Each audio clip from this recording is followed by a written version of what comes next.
हर हर महादेव दोस्तों, आप सुन रहे थे मेरे साथ मैं तेरी हीर भाग 15। शिवम ने प्रताप से अपनी दुश्मनी को खत्म कर दिया। साथ ही प्रताप ने शिवम से दुश्मनी करने में ही अपनी भलाई समझी, क्योंकि अब तक इन लड़ाई झगड़ों के चलते उसका काफी नुकसान हो चुका था। प्रताप के नौकर ने जब प्रताप को भूषण के बारे में बताया तो प्रताप ने भूषण को भी डांट कर भगा दिया। प्रताप ने दिल्ली में रहने वाले अपने बड़े भाई से बात की और हमेशा हमेशा के लिए बनारस छोड़कर चला गया। राजन हॉस्पिटल में था और कोमा से होश नहीं आया था। शिवम उसका सारा खर्चा उठा रहा था। एक बड़ी समस्या हल हो चुकी थी। मुन्ना पर भी किसी तरह का कोई मामला दर्ज नहीं हुआ। बीती रात हुए हादसे से काशी पूरी तरह घबरा गई थी, जिसकी वजह से उसे तेज बुखार आ गया था। शिवम ने डॉक्टर को घर ही बुला लिया। उन्होंने काशी को इंजेक्शन दिया और घर वालों से काशी का ख्याल रखने को कहा। सारिका रात भर काशी के साथ रही। नींद में डरकर कभी कभी काशी उसे चिपक जाती तो कभी घबरा कर उठ बैठती। सारिका रात भर उसका सर सहलाती रही। 2 दिन इन सब में निकल गए और धीरे धीरे सब नॉर्मल होने लगा। शिवम मुरारी अपने काम में व्यस्त हो गए। सारिका काशी का ख्याल रखने के लिए घर पर ही रुक गई। ओल्ड एज होम बाबा जाने लगे। आई भी घर में सारिका की मदद कर दिया करती थी। वंश अपना आधा समय काशी के साथ बिताता तो बाकी घर के बाहर दोस्तों के साथ। प्रताप बनारस छोड़कर दिल्ली जा चुका था। साथ में राजन को भी ले गया। मुन्ना पहले से ज्यादा शांत हो चुका था। वह दिन भर या तो अपने कमरे में रहता या फिर घर की छत पर अकेले बैठा रहता। वह गौरी को जितना इग्नोर करने की कोशिश कर रहा था, उसे उतनी ही तकलीफ हो रही थी। ना वह गौरी को भूल पा रहा था, ना ही उसे सच बता पा रहा था। मुन्ना को देखकर अनु भी परेशान थी। उसने मुन्ना से इस बारे में बात करने की कोशिश की, लेकिन मुन्ना बिजी होने का बहाना बना देता। रात भर वह अपने लैपटॉप के सामने बैठकर कुछ ना कुछ काम करता रहता था। उसे शक्ति के बारे में पता लगाना था, लेकिन उसे कोई क्लू नहीं मिल रहा था। एक शाम मुन्ना लैपटॉप के सामने बैठा कुछ काम कर रहा था कि तभी वंश उसके कमरे में आया और कहा, क्या चल रहा है ये सब? कुछ भी नहीं, मुन्ना ने अपने लैपटॉप की स्क्रीन की ओर देखते हुए कहा। वंश को ये नागवार गुजरा। वह मुन्ना की तरफ आया और लैपटॉप की स्क्रीन बंद करते हुए कहा, तू मुझे इग्नोर क्यों कर रहा है मुन्ना? मैं जानना चाहता हूं आखिर हुआ क्या है। मुन्ना वंश की तरफ पलटा और कहा, तुम्हें ऐसा क्यों लगता है कि हम तुम्हें इग्नोर कर रहे हैं? वंश, हमारे पास और भी बहुत काम होते हैं जिन्हें हमें पूरा करना होता है। ऐसे में हम कई बार अपने लिए वक्त नहीं निकाल पाते। क्या तुम इतने बिजी हो कि तुम्हें यह तक याद नहीं कि आज हम दोनों का जन्मदिन है? वंश ने उदास होकर कहा। मुन्ना को याद आया आज वंश और उसका बर्थडे था। जब से वंश ने मुन्ना के सामने गौरी को लेकर अपनी फीलिंग्स व्यक्त की थी, तब से मुन्ना वंश से दूर रहने लगा था। ऐसा नहीं था कि वह वंश को इग्नोर कर रहा था या वंश और उसके बीच दूरियां आ गई थी, बल्कि कहीं वंश को उसके और गौरी के रिश्ते के बारे में पता न चल जाए सोचकर मुन्ना उससे दूर हो गया था। मुन्ना को खामोश देखकर वंश उठा और कहा, तुझे क्या हुआ है मुन्ना? बोलना, मुझसे कोई गलती हुई क्या? देख, तू डांटना चाहता है डांट ले, गाली देनी है दे, पीटना है पीट ले, लेकिन ऐसे खामोश मत रहे। तेरी ये खामोशी मुझे चुभती है यार। वंश को इमोशनल होते देखकर मुन्ना उठा और उसे गले लगाते हुए कहा, आई एम सॉरी। काम में उलझा होने की वजह से हम थोड़े परेशान हो गए थे, इसलिए गुस्सा तुम पर निकाल दिया। जन्मदिन मुबारक हो। बताओ क्या चाहिए तुम्हें? वंश मुन्ना से दूर हटा और कहा, तुम्हारा थोड़ा सा वक्त चाहिए, मिलेगा? बताओ कहाँ चलना है? मुन्ना ने मुस्कुराकर कहा, ये हुई ना बात, रुको, आज तुम मेरी पसंद के कपड़े पहनोगे। ऐसा करते हैं, आज सेम कपड़े पहनते हैं, बर्थडे तो हम दोनों का है ना। कहते हुए वंश मुन्ना के कमरे में बने कबर्ड की ओर चला आया और उसके लिए कपड़े निकालने लगा। मुन्ना भी हाथ मुंह धोने बाथरूम चला गया। मुंह धोने के बाद मुन्ना ने शीशे में खुद को देखा। इस 1 हफ्ते में वो कितना बदल गया था। दाढ़ी फिर से बढ़ने लगी थी, बाल भी थोड़े लंबे हो चुके थे। वक्त पर ना सोने की वजह से आंखें थोड़ी सूज गई थी और उनमें उदासी साफ दिखाई दे रही थी। मुन्ना मुस्कुराने की कोशिश करता है, लेकिन उसने महसूस किया कि उसे मुस्कुराते हुए बहुत तकलीफ हो रही थी। मुन्ना ने एक बार फिर अपना मुंह धोया और बाथरूम से बाहर चला आया। वंश ने उसके लिए कपड़े निकालकर पहले ही रख दिए थे, जींस, सफेद टी शर्ट और डार्क सी ग्रीन जैकेट। आज वंश ने भी सेम कपड़े पहने थे, इसलिए उसने मुन्ना के लिए भी वही कपड़े निकाले और पहनकर आने को कहा। मुन्ना ने कपड़े लिए और पहनकर वापस चला आया तो उसे देखकर वंश ने कहा, ऑल गुड, लेकिन तूने ये दाढ़ी क्यों रखी है? इसे भी ट्रिम कर लेता ना। हाँ, ऐसा ठीक है, मुन्ना ने कहा ताकि वह अपनी गंभीरता को उस दाढ़ी के पीछे छुपा सके। चलो ठीक है, मैं तुम्हें फोर्स नहीं करूंगा, वैसे इस लुक में भी तो काफी हॉट लग रहा है, वंश ने कहा तो मुन्ना मुस्कुराने लगा और शीशे के सामने आकर बाल बनाने लगा। बाल बनाते हुए मुन्ना को गौरी की कही बात याद आने लगी। वैसे ये दाढ़ी तुम पर सूट नहीं करती, पता है क्यों? क्योंकि इसके पीछे तुम्हारी क्यूटनेस छुप जाती है। वैसे एक रीजन और भी है, दाढ़ी में तुम कुछ ज्यादा ही हॉट लगते हो और लड़कियों को बियर्ड वाले लड़के ज्यादा पसंद आते हैं। मैं नहीं चाहती लड़कियां तुम्हें देखें। गौरी की बात याद आते ही मुन्ना का दिल धड़कने लगा। वह एक टक शीशे को देखता रहा। वंश ने देखा तो कहा, ए मुन्ना, कहाँ खोए हो? चलो ना, देर हो जाएगी। एक काम करो, तुम तैयार होकर आओ, मैं नीचे तुम्हारा वेट कर रहा हूं। ठीक है, मुन्ना ने कहा तो वंश वहां से चला गया। मुन्ना एक बार फिर शीशे में देखते हुए अपने बाल बनाने लगा। गौरी की कही बातें याद आने से उसका मन भारी हो चला था और आंखों में नमी तैर गई। मुन्ना नीचे चला आया। वंश नीचे खड़ा मुरारी और अनु से बातें करते हुए हंस रहा था। मुन्ना को देखते ही वंश ने अपने हाथ में पहड़ी दिखाते हुए कहा, मुन्ना, मुझे बर्थडे पर मुरारी चाचा से ये मिला है, देखो कैसी है। अच्छी है। कहते हुए मुन्ना अनु और मुरारी के पास आया और उनके पैर छुए तो अनु ने खुश होकर कहा, हैप्पी बर्थडे, मेरा बेटा हमेशा खुश रहे और तुम्हारी उम्र लंबी हो। थैंक यू माँ, मुन्ना ने मुस्कुराकर कहा। वंश ने बताया कि तुम्हारा फोन पानी में गिरकर खराब हो गया था तो हमने तुम्हारे जन्मदिन पे जो दूसरा खरीद दिया है, इसमें गौरी शंकर का नंबर रखना ना भूलना। आखिरी शब्द मुरारी ने दबी आवाज में कहा। थैंक यू पापा, वो हम वंश के साथ बाहर जा रहे हैं, थोड़ा वक्त लग जाएगा, मुन्ना ने कहा। हाँ हाँ बिल्कुल जाओ, कोई टेंशन वाली बात नहीं है, ये रखो और मजे करो। मुरारी ने कुछ रुपए मुन्ना की जेब में रखते हुए कहा। वंश और मुन्ना दोनों वहां से निकल गए। वंश ने बाइक स्टार्ट की और मुन्ना को पीछे बैठने को कहा। मुन्ना उसके पीछे आ बैठा और दोनों वहां से निकल गए। शाम का वक्त था। बनारस की गलियों से होते हुए वंश और मुन्ना मेन सड़क पर चले आए। बनारस से 2 किलोमीटर दूर एक जगह थी जहां वंश के दोस्तों ने मुन्ना और वंश की बर्थडे पार्टी रखी थी। वंश मुन्ना को लेकर वहां पहुंचा। दोस्तों ने पहले से ही सारा बंदोबस्त किया हुआ था। जैसे ही वंश मुन्ना के साथ अंदर पहुंचा, काफी अंधेरा था। मुन्ना को थोड़ा अजीब लगा, लेकिन अगले ही पल हवा में एक बैलून फटा और चारों ओर लगी रंग बिरंगी लाइट्स जल उठी। वंश के दोस्तों के साथ साथ वहां मुन्ना की भी कुछ कॉलेज फ्रेंड जमा थे।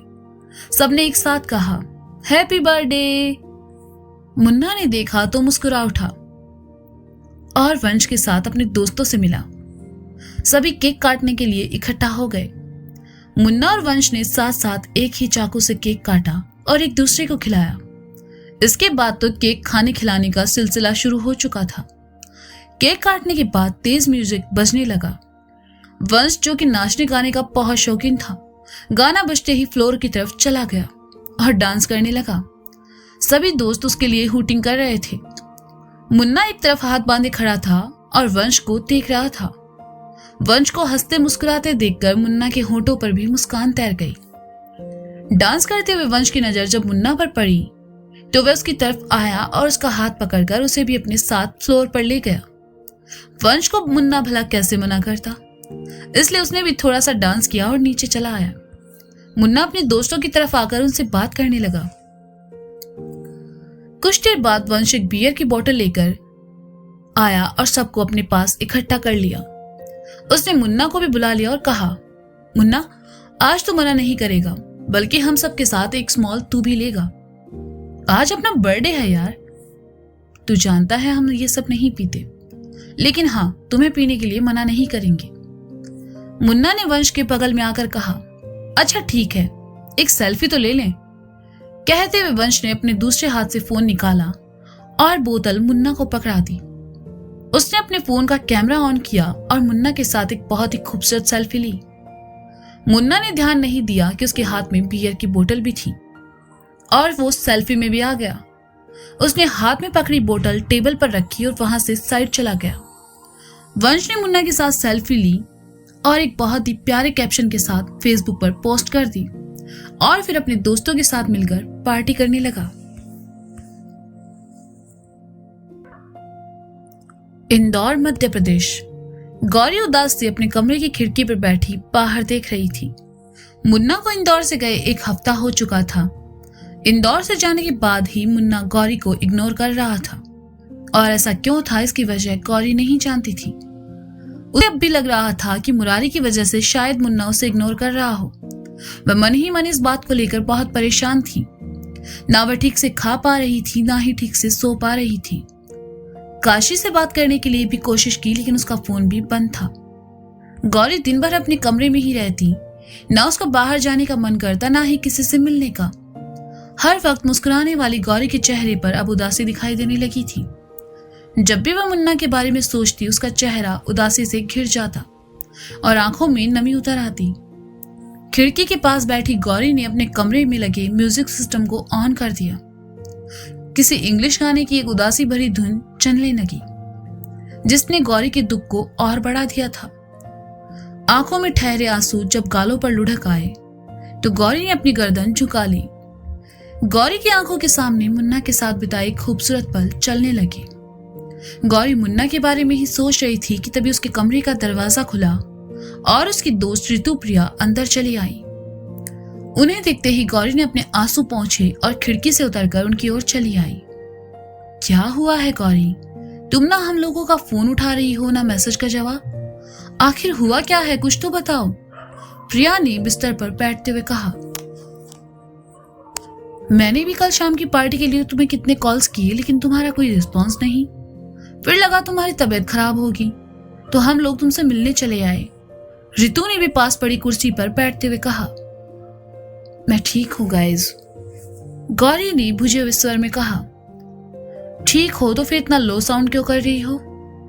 आंटी ने भी बताया कि तुम कुछ दिनों से काफी अपसेट हो। तुम्हारे और मुन्ना के बीच कुछ हुआ है क्या? रितु ने पूछा। मुन्ना का नाम सुनते ही गौरी का चेहरा फिर उदासी से घिर गया, जिसे देखकर प्रिया ने कहा, मुझे पता ही था, जरूर कुछ हुआ है तुम दोनों के बीच और तुम हमसे छुपा रही हो। क्या हुआ है गौरी, बताओ ना। क्या मुन्ना ने कुछ कहा तुमसे? तुम दोनों के बीच सब ठीक तो है ना? कुछ ठीक नहीं है प्रिया। जब से मुन्ना यहाँ से गया है वो मेरे किसी मैसेज का जवाब नहीं दे रहा, ना ही किसी कॉल का, और तो और कुछ दिन से उसका फोन भी बंद आ रहा है। पता नहीं वो ऐसा क्यों कर रहा है। मैंने काशी से भी बात करने की कोशिश की, लेकिन उसका फोन भी बंद है। मुन्ना ने आज से पहले ऐसा कभी नहीं किया। पता नहीं उसे क्या हुआ है। आई होप वो ठीक हो। गौरी ने ऋतुप्रिया को सब बता दिया। ये तो बहुत अजीब बात है। मुन्ना ऐसा क्यों कर रहा है? वो तो तुमसे प्यार करता है ना, और उसने ये कहा भी। उसके बाद भी तुम्हें इग्नोर करना, कुछ समझ नहीं आया, प्रिया ने कहा। ऋतु पास बैठी अपने फोन का फीडबैक चेक कर रही थी। तभी उसकी आंखें चमकी और चेहरे के भाव बदल गए। उसकी आंखों के सामने एक तस्वीर आई, जिसे देखकर ऋतु ने कहा, मुझे पता है मुन्ना तुम्हें इग्नोर क्यों कर रहा है। ऋतु की बात सुनकर गौरी और प्रिया दोनों ने हैरानी से उसकी ओर देखा। ऋतु ने अपना फोन गौरी की तरफ बढ़ाकर कहा, तुम यहाँ मुन्ना के बारे में सोचकर परेशान हो रही हो और वो मुन्ना वहां पार्टी कर रहा है। गौरी ने फोन लेकर देखा। वंश और मुन्ना की तस्वीर थी, जो कि वंश के अकाउंट पर थी। उसे देखते ही गौरी के सीने में एक चुभन का एहसास हुआ। उसे लग रहा था मुन्ना किसी परेशानी में होगा, इसलिए उससे बात नहीं कर रहा। लेकिन मुन्ना तो यहाँ पार्टी कर रहा था, खुश था। गौरी ने फोन साइड में रख दिया और उदास आंखों से सामने दीवार की तरफ देखने लगी। उसने अपनी आंखों में भरे आंसुओं को रोकने की कोशिश की और ऐसा सोचते हुए उसने अपने होठों को 3-4 बार चबाया। उसे बहुत बुरा लग रहा था, साथ ही दुख भी हो रहा था कि मुन्ना अपने शहर में उसके बिना खुश है। प्रिया ने गौरी को परेशान देखा तो अपना हाथ उसके हाथ पर रखते हुए कहा, गौरी, हो सकता है तुम्हें लेकर मुन्ना को कोई मिसअंडरस्टैंडिंग हुई हो, वरना मुन्ना ऐसा नहीं है, वो तुम्हें इग्नोर नहीं करेगा। ओ प्लीज प्रिया, तुम तो रहने ही दो। गौरी का मन भारी हो चुका था। उसका किसी भी बात को सुनने का या किसी से बात करने का मन नहीं था, इसलिए उसने रितु और प्रिया को वहां से जाने के लिए कहा। गौरी को परेशान देखकर रितु प्रिया वहां से चली गई। उनके जाते ही गौरी रोने लगी। उसे कुछ समझ नहीं आ रहा था कि उसके साथ क्या हो रहा था। मुन्ना के लिए उसकी जो भावनाएं थी वो महज आकर्षण नहीं थी, बल्कि वह उससे जुड़ चुकी थी और उससे बहुत चाहती थी। जय गौरी के कमरे के बाहर ही खड़ा था। दिन में 10 बार जय से झगड़ने वाली गौरी पिछले 1 हफ्ते से खामोश थी। उसकी खामोशी जय को खल रही थी। उसने धीरे से गौरी के कमरे का दरवाजा खोला और अंदर आया तो देखा गौरी रो रही है। जय को देखकर गौरी ने रोते हुए कहा, लीव मी अलोन, जाओ यहां से, मुझे किसी से बात नहीं करनी। जय ने पहली बार गौरी को ऐसे रोते देखा था। वह उसके पास आया और कहा, दी, क्या ये मान की वजह से है? जय के मुंह से मुन्ना का नाम सुनकर गौरी ने भीगी आंखों से उसे देखा और कहा, जय, मैंने कहा ना जाओ यहां से। जय पर गौरी की बात का कोई असर नहीं हुआ। वह वहीं खड़ा हो गया और कहने लगा, दी, मैं उनसे सिर्फ 1 बार मिला हूं, लेकिन मैं ये कह सकता हूं कि वो बहुत सॉफ्ट हार्टेड है। वो कभी किसी को हर्ट नहीं कर सकते, और आपको तो बिल्कुल नहीं।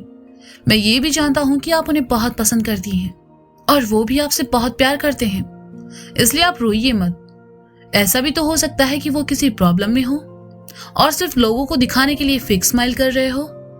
दी, इतनी जल्दी हम किसी को जज नहीं कर सकते, और फिर आपकी दोनों दोस्त तो हैं ही पागल, कुछ भी बोलती है। लेकिन अगर सच में मुन्ना मुझे भूल गया है तो?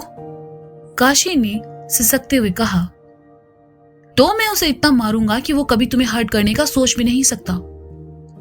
जय ने कहा तो गौरी ने अपनी बाहों को उसकी कमर से लगाकर अपना सर उसकी पीठ से लगा लिया और जय धीरे धीरे उसकी पीठ थपथपाने लगा। तो दोस्तों, ये था मैं तेरी हीर भाग 15। इसका अगला भाग आप जल्द ही सुनेंगे मेरे साथ। तब तक के लिए शुक्रिया, बाय। अपना ख्याल रखिए और हाँ, सुनते रहें मैं तेरी हीर। और ये जो बीच बीच में कुत्तों का साउंड आ रहा है, प्लीज उसे इग्नोर कर दीजिएगा, क्योंकि हमारे मोहल्ले के ही कुत्ते हैं और बहुत हरामी हैं, सुनते नहीं हैं। मिलते हैं कल।